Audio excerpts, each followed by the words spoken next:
Welcome back to the channel, and if you wouldn't mind hitting the like button, subscribing, and commenting for future video ideas. Again, I hope everyone enjoys the story and has a chilling night. It was supposed to be a chill summer trip. Just 4 college friends, Lauren, Kyle, Jasmine, and Marcus, getting away from everything for a long weekend in the Smoky Mountains. They found a cabin on some off-brand rental site. No reviews, one blurry photo, and the ad said, complete privacy, no Wi-Fi, and no distractions. That's exactly what they wanted. That's what they were searching for. The place was deep in the woods, way off any main roads. No neighbors, no signal, just one narrow dirt path winding into the trees. The last gas station was nearly 45 minutes away. By the time they got close, the sun was setting, and the woods around them felt too quiet. No birds, no bugs, just stillness. Marcus made a joke. Perfect place to get murdered. Everyone laughed, but nobody really thought it was that funny. When they pulled up, the cabin looked older than the photos. Woods dark from years of rain, vines creeping up on one side. The porch sagged a little, and the front door was cracked open, just enough to make them stop in their tracks. "I swear, I saw someone at the edge of the trees," Kyle said. But when they turned to look, nothing was there. They brushed it off. Long drive, tired, and probably just the shadows. But none of them noticed the faint, muddy footprints on the porch. Barefoot, heading away from the home. They unpacked quietly, tossing their bags in the main room and claiming beds. The inside of the cabin smelled like cedar and dust, like it'd been locked up for years. There were old photographs on the walls, black and white shots of foggy woods and cabins, though none of them seemed to be the one they were staying in. Lauren wrinkled her nose. It smells like wet dirt and an old church." "Smells like a horror movie," Marcus muttered, dropping his duffel bag on the couch. The power flickered once, then settled. No TV, no microwave, just a fireplace, an old radio, and a box of yelling board games in the corner. Jasmine ran her fingers across a photo on the wall and tilted her head. "Why does this guy look like he's watching us?" The others laughed, but the smile faded from her face fast. "No, like seriously. Guys, seriously, look." They all gathered around, and the man in the photo wore an old flannel and a wide-brimmed hat. His face was blurry, maybe from age, but the way he stood off to the side of the forest trail, half in the shadows. It gave everyone the creeps, a weird feeling. "Let's not start creeping ourselves out here, okay, guys? Let's all take a deep breath and calm down," Lauren said, trying to shake it off. "We're here to relax. Remember, guys, we're here to have a good time. We're here to detox from college. We just had finals. Let's have a nice time, okay?" They'd made dinner with what they brought. Of course, instant noodles, chips, and trail mix. By 10 p.m., they were in their hoodies, sitting around the fire pit out back. The woods around them were pitch black. No moon, just the flame, and the crackle of logs, and the occasional pop from the fire. "Okay," Kyle said, smiling. "Scariest story wins. Loser has to go knock on the woods and say, 'I summon you.'" "Nope. Absolutely not," Jasmine snapped. "This place already feels cursed." Aw, come on, Marcus teased. What? The trees are gonna come alive? Lauren smiled, but didn't speak.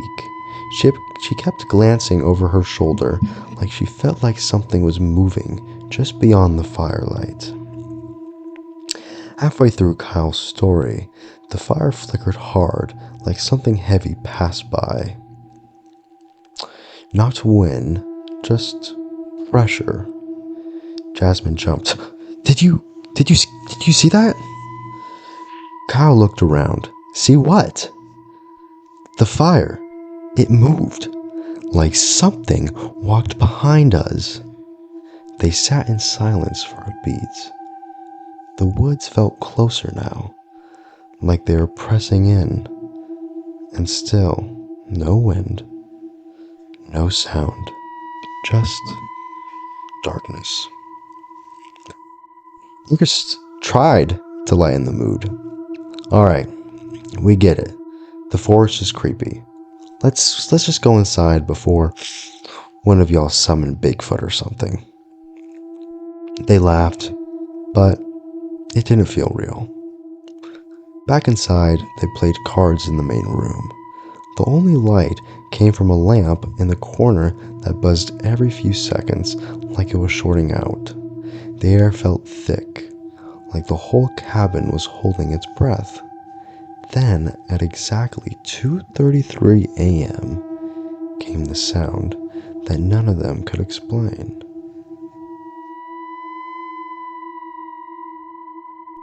3 slow, heavy knocks, not frantic, not rushed, like whoever or whatever was out there knew they were being listened to. The laughter stopped, the cards stopped, even the buzzing of the lamp seemed to pause. Was that the door? Lauren asked, her voice just above a whisper. No one knew that they were there, Kyle said. Jasmine's eyes were wide. It sounded like it came from the front. Marcus stood slowly. Don't open it. Whatever it is, do not open the door. But no one moved. The knocks didn't come again. No footprints, no whispers, just silence. When Kyle finally crept to the door and looked through the people, he froze. Well? Lauren whispered. He turned pale. There's nothing. No one. Just the porch. Marcus grabbed a flashlight and slowly opened the door. The air outside was ice cold. Wrong. It shouldn't be cold. It's July. And on the porch, in a thin layer of dirt and dust, were fresh, barefoot prints. Not prints of an animal, but human bare prints, leading away from the door. They stood there, staring. I think we should go back inside, Jasmine said quietly. And without another word, they shut the door and locked every bolt. They didn't sleep that night. They didn't speak much after the knocks. No more jokes, no more games, just silence. Lauren curled up in one of the armchairs, wrapped in a blanket, her eyes locked on the front door. And Jasmine sat cross-legged on the couch, holding her phone like it might suddenly find service. Kyle and Marcus stayed near the windows, peeking through the blinds every few minutes. But nothing moved, not outside, not even the wind. It was the kind of quiet that made your ears ring. No bugs, no birds, no breeze, like the world had it the pause button. At 3:12 a.m., Jasmine finally broke the silence. I hate this, she said. voice shaky. I hate this place. I want to go home tomorrow. Marcus nodded, but then turned to Kyle. You sure there was nothing out there? Kyle didn't answer right away. He looked down, chewing at his thumbnails. Then he said, not someone, but I felt something. Lauren sat up. What do you mean, Kyle? I don't know. Just like something was looking back at me. I didn't see a person, but it wasn't empty. It felt full. No one had a response for that. Around 3:30 a.m., the lamp began to flicker again. This time faster. Then it popped and went out, and the entire cabin sank into the shadows. Seriously? Jasmine said, standing up fast. I got the flashlight. Hold up, guys, Marcus said, grabbing it from the table and clicking it on. He pointed it at the wall and froze. What? Lauren whispered. He didn't answer, just kept the beam locked on the window. Lauren stepped beside him and looked out. In the trees, maybe 20 feet from the edge of the cabin, was a figure. Not moving, not walking, just there. It was tall, thin, and not wearing any shoes. At first, it looked like a man, but something was off. The arms were too long, the head slightly tilted, like it didn't understand what it was looking at. And it wasn't hiding. It stood in the open, just behind the tree line, like it wanted them to see it. Jasmine started crying quietly. Please, tell me you see that too. Lauren nodded. We're leaving.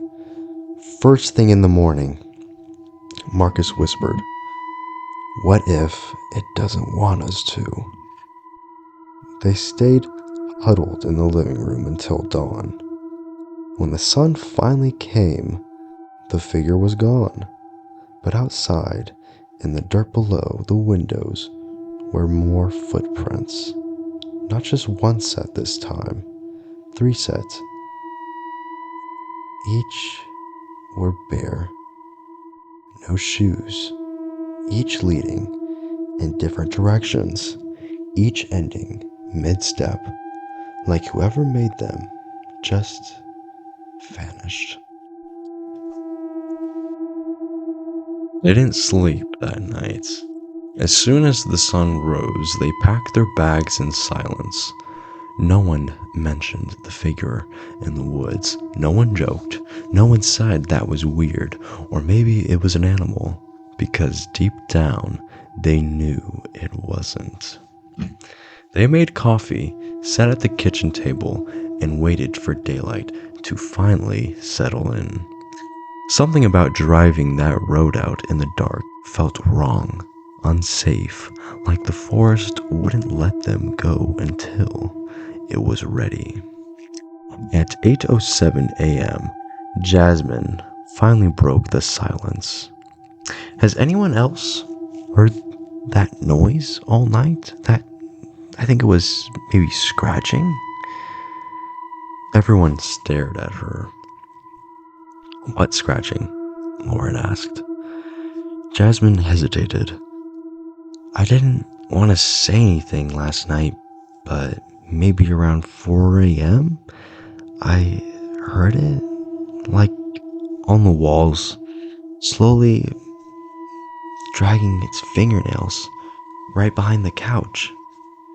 Nope, Kyle said. You're lying, you're full of it. I'm not. It was just once. Then again, like 15 minutes later, I thought I was going crazy. Marcus stood and walked to the living room. He pushed the couch away from the wall. Then he said, "Oh my God."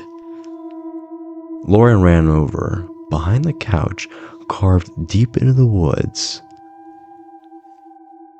on the wall were long scratches, not like scrapes or dents, but scratches like claw marks, each one uneven, jagged, like whoever made them didn't stop when they hit splinters. They were fresh, still raw, dust from the wood scattered on the floor like it had been done recently. No animal could have done that, not unless it had fingers. And then they noticed something else. Above the claw mark, just etched faintly in the wall, were 3 letters. L-A-U. Lauren took a step back. Kyle said, "That's the first 3 letters of your name." Not all of it," she whispered. As the sun rose a little higher, the light hit the wall just right, and the rest of the name appeared. Lauren. Lauren, etched deep, all 6 letters, perfectly spaced, not carved in one motion, but scratched in slowly, letter by letter. No one spoke. The room felt heavier now, like the cabin itself was aware they'd seen it. Lauren backed away from the wall, shaking her head. No, I didn't hear anything. I didn't wake up, I swear." Kyle's voice dropped. "Then who or what knew your name?" They stared at the wall again, the name still catching the morning light. Dust hung in the air like it didn't want to settle. Marcus said, Let's just get out of here right now. I don't care if we have to drive in reverse the whole way down that trail. We're not staying here another night." Everyone shook their head and agreed. They grabbed their bags, threw in what they could in the trunk, and didn't even clean up the kitchen. Jasmine left her shoes behind. Lauren forgot her cell phone charger, but no one cared. By 10 a.m., they were packed and climbed into the car. However, the engine didn't start right. Marcus turned the key again. "Come on, don't do this to me right now." The starter whined, then nothing. Jasmine's voice cracked. "Please, tell me you're kidding." "I'm not," Marcus muttered. "Battery's not dead, but it's not turning over. It's like something stuck."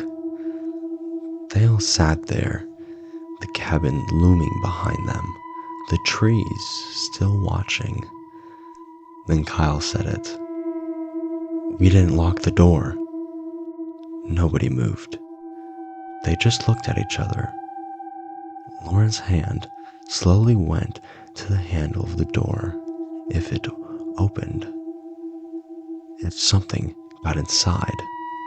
"No," Marcus cut in, eyes still on the wheel. "We stay here, we wait, I'll fix the car." But Lauren was already stepping out. She didn't know why. Maybe she didn't want to be scared of the house. Maybe it was anger. But more than anything, she just had to know. She walked back to the porch, the others watching from the car. Each step felt heavier than the last, and the woods around her, even in daylight, seemed darker. When she reached the door, she stopped. It was wide open. not cracked, but wide open. The scratches and marks inside were still there, but something new had been added. Right below her name. One word. S-T-A-Y.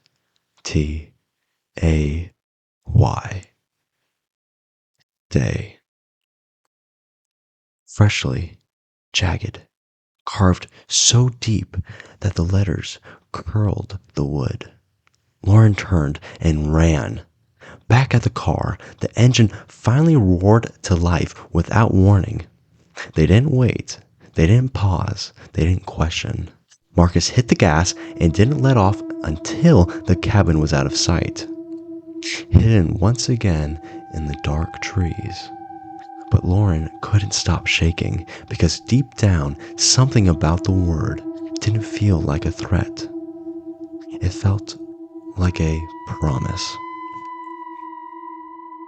We drove for nearly 2 hours without saying a single word. The tension in the car was thick. Every sound made them flinch. Every twig snapping in the woods, a bird flying past the windshield.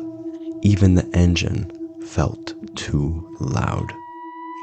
Eventually, they pulled into a small gas station just off the highway. One of those old, sun-faded places with a rusted Coke machine and a single bathroom key tied to a block of wood.